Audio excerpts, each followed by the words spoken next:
Hi, Jonathan, back again with a Garmin Coach update. So a quick recap.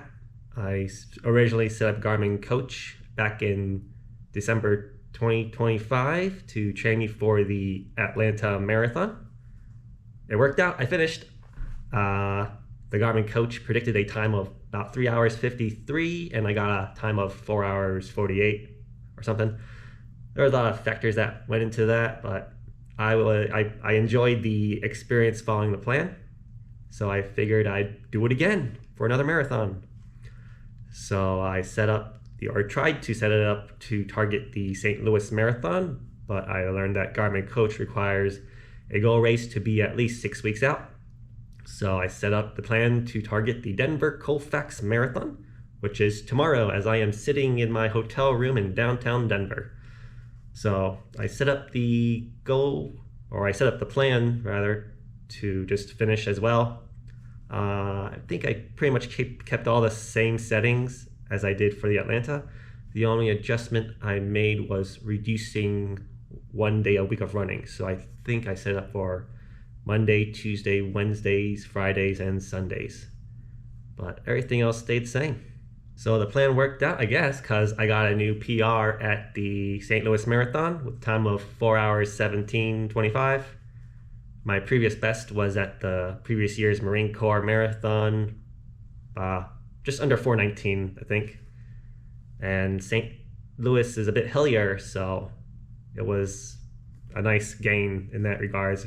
Lower time and even higher climb, so that worked out. So since the St. Louis Marathon, I was continuing just following the coach plan. Some of the issues I had seemed to be technical related, which sometimes restarting the watch would make the plan disappear on the watch for a little while. I had to resync stuff. But to avoid that, I just didn't restart my watch at all. Didn't even update it.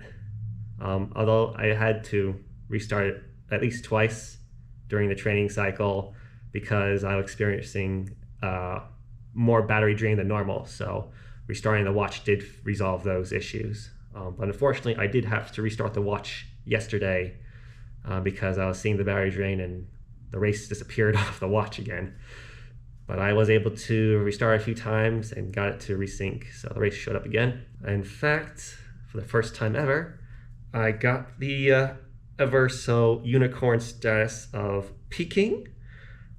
So I'm so proud of that, I guess.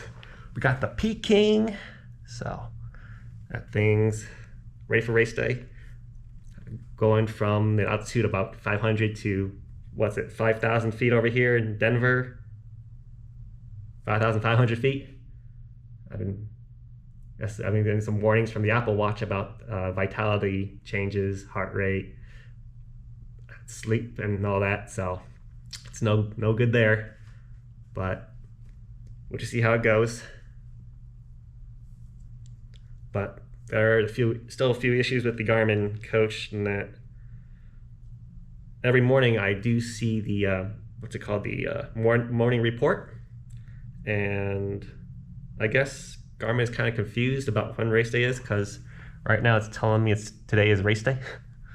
But then if I change to the next screen on the report, it says the race is tomorrow.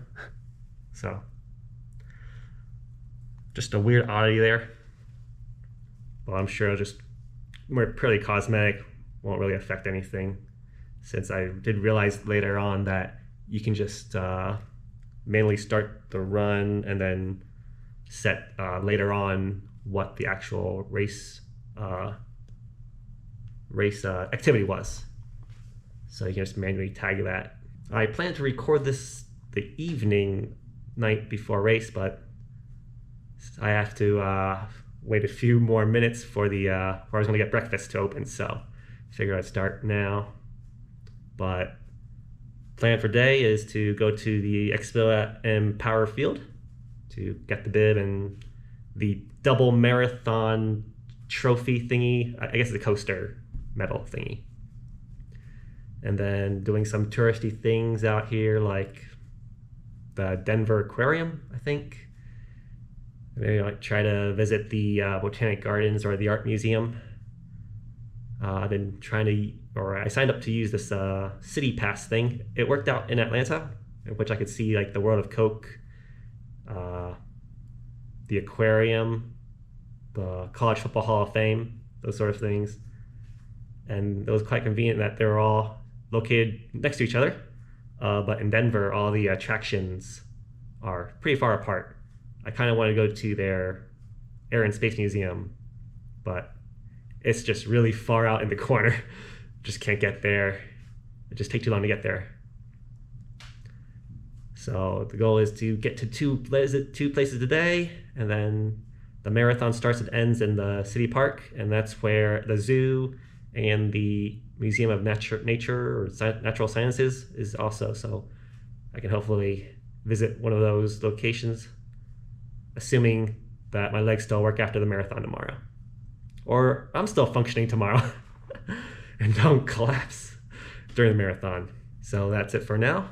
We'll probably cut over to tomorrow, Jonathan, to see how the marathon went.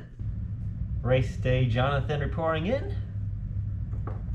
Pleased to say that I finished. Woohoo! Garmin Coach predicted a time of about 3 hours 58 minutes, and I got 4 hours 44 minutes and 8 seconds. Yeah, so running at altitude was a lot harder than expected. At mile 6, I felt like I was already at mile 20. So, still very happy to get to the end and earn my double marathon prize here.